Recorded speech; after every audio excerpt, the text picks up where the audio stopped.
ہمارے ساتھ artificial لمب section کے بھی انچارج ہمارے ساتھ موجود ہیں لیفٹیننٹ کرنل ظہیر گل صاحب. ان سے بھی بات کریں گے. لیفٹیننٹ کرنل ظہیر گل صاحب ہمیں بتائیں گے کہ یہاں پر آنے والے سب سے پہلے سر یہاں پہ آنے والے جو سولجرز ہیں ان کا فرسٹ ریئیکشن کیا ہوتا ہے؟ جی تھینک یو ویری مچ، آپ نے موقع دیا.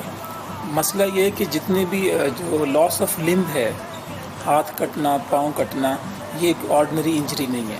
It's just like losing your near dear once.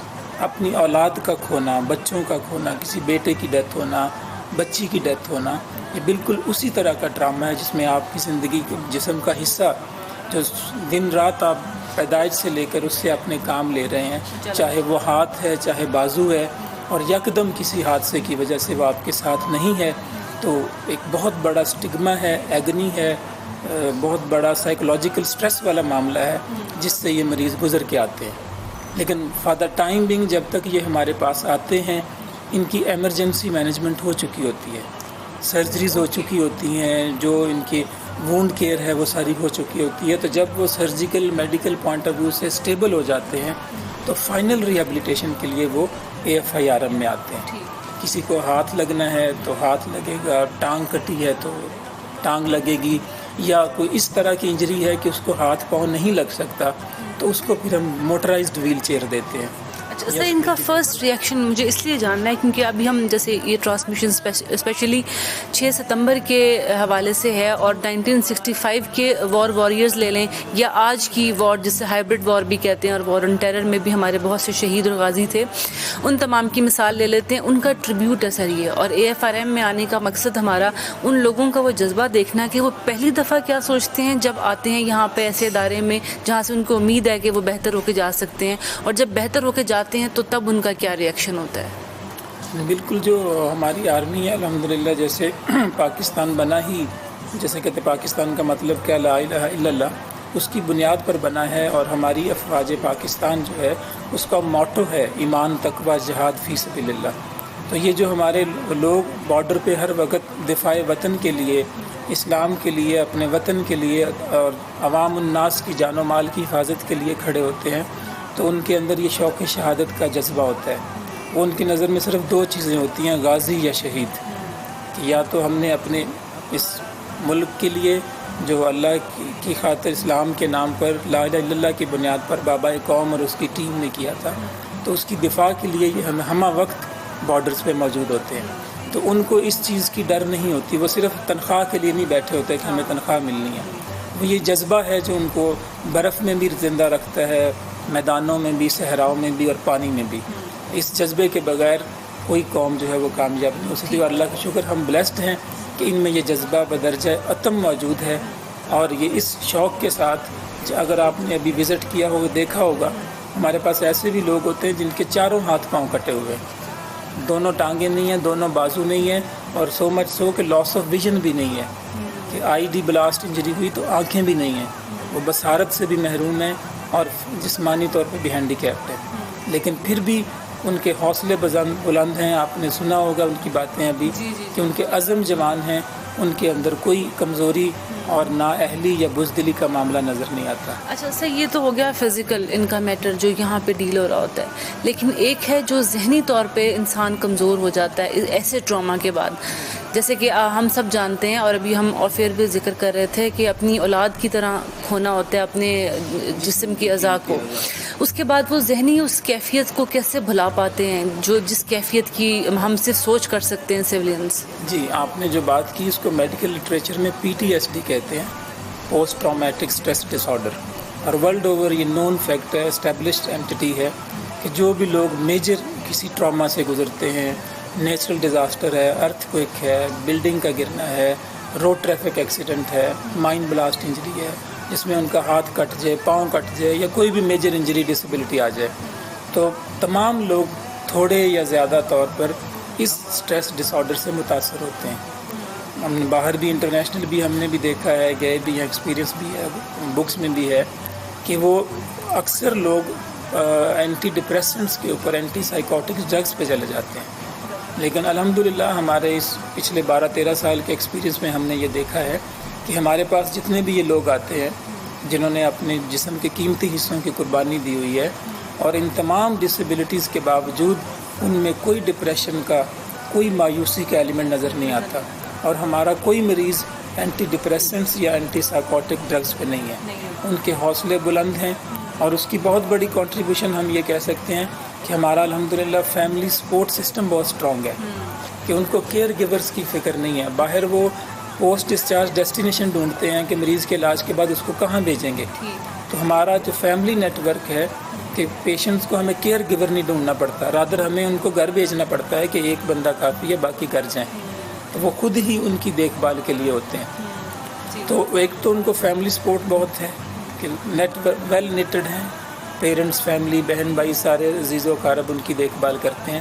اور دوسری سب سے بڑی بات ان کا اللہ پر ایمان، کہ ان کو غازی ہونا ایک اتنی بڑی سعادت ہے کہ جو ان کو کہ باقی ہر چیزوں سے بلا دیتی ہے. تو غازی ہونے کے ناطے سے اللہ کے ساتھ ان کا لنک ہے، اپنے عوام الناس ان کے دیکھ بھال کرے. سب سے بڑی بات یہ کہ آرمی نے ان کو ابینڈن نہیں کیا. نارملی کسی بھی جاب میں لوگ کام کرتے ہوں، اس کی ٹانگ کٹے، بازو کٹے، وہ انفٹ فار سروس ہو جاتا ہے. لیکن چیف آف آرمی اسٹاف کے اسپیشل آرڈرز کے تحت ہمارا کوئی بھی سولجر، چاہے اس کے چاروں ہاتھ پاؤں کٹ جائیں، ٹوٹل بلائنڈنس والا بھی، وہ اسٹل کنٹینیوز ٹو سرو، وہ بورڈ آؤٹ نہیں ہوتا. تو اس کو ایک اپنی روزگار کی اور سپورٹ کی فکر نہیں ہوتی. تو اس کو پتہ ہے کہ میرے پیچھے کچھ میری دیکھ بھال کرنے والے ہیں، اور یہی جذبہ اور ان کو سپورٹ اور کانفیڈنس ہے جو ان کو کسی بھی محاذ پر ڈیوٹی جانے کے لیے تیار رکھتی ہے کہ مجھے کچھ ہو گیا یا تو میں شہید ہوں سیدھا اللہ کے پاس، اور اگر غازی ہونے کے ناطے میرا کچھ نقصان بھی ہو جائے تو میرے پیچھے میری دیکھ بھال کرنے والے موجود ہیں. فیملی بھی اور ڈپارٹمنٹ بھی، ان کا ادارہ بھی اور سارا ملک بھی. اچھا سے ایک اور چیز بڑی امپورٹنٹ ہے، جب یہ لوگ یہاں پر آتے ہیں تو اس کے بعد ان کے ذہن میں اسی وقت ہوتا ہے کہ ہم نے یونیفارم کو نہیں اتارنا ہے، کیونکہ ابھی ہم ملے کچھ آفیسر سے اور جو یہاں بھی سرو کر رہے ہیں اور بھی ڈپارٹمنٹ میں ہم نے دیکھے ہیں جو وار وانڈیڈ ہیں، جو ڈیکوریٹڈ سولجرز ہیں، جو اپنے جسم کے اعضاء جو ہے وہ کھو چکے ہیں وارز میں، سرحدوں پہ، لیکن وہ وردی نہیں اتارنا چاہتے. تو جب وہ آتے ہیں یہ چیز ان کے ذہن میں اسی وقت ہوتی ہے جب یا اس ریہیب سینٹر کے بعد ان کو لگتا ہے چلے اب ہم شاید کچھ تو ان کی جب وہ بیسک ملٹری ٹریننگ ہو رہی ہوتی ہے، آرمی میں آنے سے پہلے 3 سے 4 سال کی ٹریننگ ہوتی ہے، چاہے وہ آفیسرز ہیں تو پی ایم اے میں ہوگی، سولجرز ہیں تو ان کے رسپیکٹیو سینٹرز میں ہوتی ہے. تو ایک تو ان کا ذہن سازی وہیں پہ ہو جاتی ہے کہ جب کوئی یونیفارم پہنتا ہے تو ڈے 1 سے وہ موت کے لیے تیار ہوتا ہے. It's just like wearing a kafan. باقی دنیا کی کسی بھی جاب میں موت کا رسک انوالو نہیں ہے. جو نیچرل موت سب کی آنی ہے وہ تو آنی ہے، سب کو پتہ ہے، لیکن یہ واحد پروفیشن ہے جس میں ڈے 1 سے موت انوالو ہوتی ہے. تو آپ وہ چیز ایکسیپٹ کر کے یونیفارم پہنتے ہیں، تو وہ انہوں نے اپنا ایک کفن کی طرح پہنا ہوتا ہے. تو جب اس جذبے کے ساتھ وہ لڑتے ہیں اور ان کا کچھ ڈسیبلٹی آتی ہے تو وہ جذبہ ان کے اندر بدرجہ تو موجود ہوتا ہے. وہ سٹل چاہتے ہیں کہ جس بھی in what ever form they can, وہ جتنا بھی کنٹریبیوٹ کر سکے وہ کرتے رہیں. اور آرمی اس چیز کو سپورٹ کرتی ہے، اس چیز کو سپورٹ کرتی ہے، ان کو رادر اپریشیٹ کرتی ہے.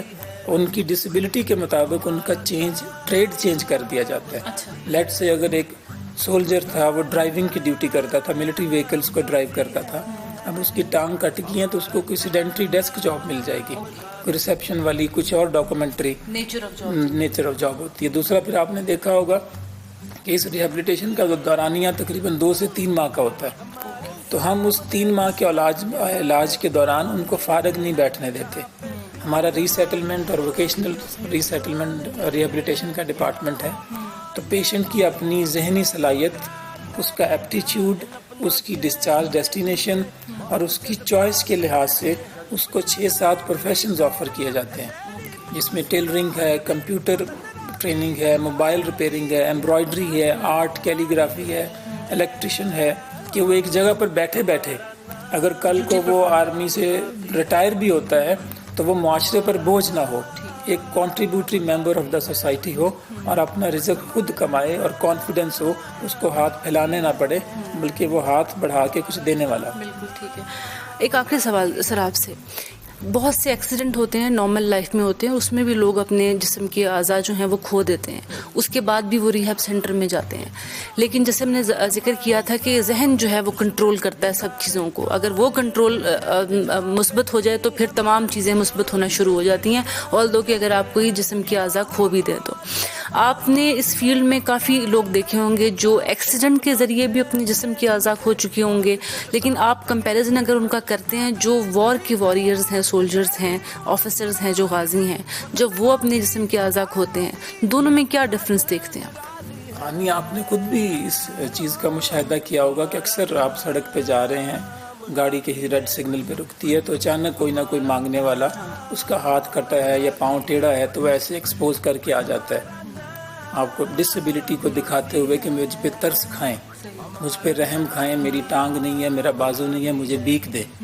تو ویسے بھی ہماری سوسائٹی میں جو ڈسیبلٹی کو ایک اینٹی کی بجائے ایک کرس سمجھا جاتا ہے کہ یہ کسی کے اعمال کی سزا ہے. اگر نعوذ باللہ کوئی بچہ ڈسیبل کسی فیملی میں پیدا ہو گیا تو لوگ کہیں گے اس کے ماں باپ کے نا کرتوت ٹھیک نہیں ہے, ان کا رزلٹ ٹھیک نہیں ہے, ان کو سزا ملی ہے بچوں میں. یا کسی کا ہاتھ کٹ جائے تو کہتے ہیں اس نے بھی کچھ غلط کام کیا ہے اس لیے اس کا ہاتھ کٹا ہے. اس لیے اور دوسرا وہ تھوڑا سا ریسیپٹیو اینڈ پر, لو موڈ کے اینڈ پر کہ لیک آف کریج اور کانفیڈنس ان میں آتا ہے. وہ سمجھتے ہیں کہ اب ہمیں کوئی سپورٹ کرے, ہم خود نہ کریں. لیکن یہ والے جو ہمارے ایمپٹیز ہیں یہ ڈپینڈنٹس نہیں ہونا چاہتے, یہ انڈیپینڈنٹ ہونا چاہتے ہیں. کہ ڈسیبلٹی کو ابھی وہ کہتے ہیں نا کہ آپ لوگوں کو, ابھی ہماری سپریم کورٹ نے بھی آرڈر پاس کیا کہ ان کو ڈسیبل نہ کہیں, ان کو ڈفرینٹلی ایبل کہیں, کسی اور انداز سے. ایک بندہ اب کھڑا نہیں ہو سکتا, اس کو اسپائنل کارڈ انجری ہے تو وہ موٹرائزڈ اسٹینڈ اپ ویل چیئر میں بٹن دبائے گا, پورا اپرائٹ ہو جائے گا, تو وہ ڈفرینٹلی ایبل ہے. ابھی میں آپ اپنے نارمل ہاتھ کو ہلاتے ہیں تو یہ ہم ہاتھ اوپر نیچے کر سکتے ہیں, 360 نہیں گھما سکتے. جب ان کو آرٹیفیشل لمبس لگتا ہے تو وہ 360 ڈگری میں روٹیٹ کرتا ہے. تو ایک قسم کی ان کی ایبلٹی اس پوائنٹ آف ویو سے ایبل باڈیڈ سے زیادہ ہو جاتی ہے کہ جو کام ہم لیٹ سے میں پینسل ایک دفعہ گھما لوں گا تھوڑی سی, تو اس کے آرٹیفیشل لمبس تو وہ پھرکی کی طرح اپنی کوئی چیز جو ہے انڈیفینٹ پیریڈ آف ٹائم کے لیے گھما سکتا ہے. تو وہ رادر ڈسیبل کی بجائے ڈفرینٹلی ایبل ہو جاتے ہیں. سر بہت شکریہ آج کے ہماری اس ٹرانسمیشن میں, اور 6 سپٹمبر کے دن ان تمام ہیروز کے ساتھ ڈسکشن کر کے جتنا ہم لوگوں کو اور دیکھنے والے اور سننے والوں کو پتہ چلا ہوگا کہ انسپریشن کسے کہتے ہیں, اتنا ہی آپ نے بھی ان کے بارے میں ایکسپلین کیا. بہت شکریہ ایک بار, تھینک یو سو مچ. ہمارا نام غازی ہے, ہمارا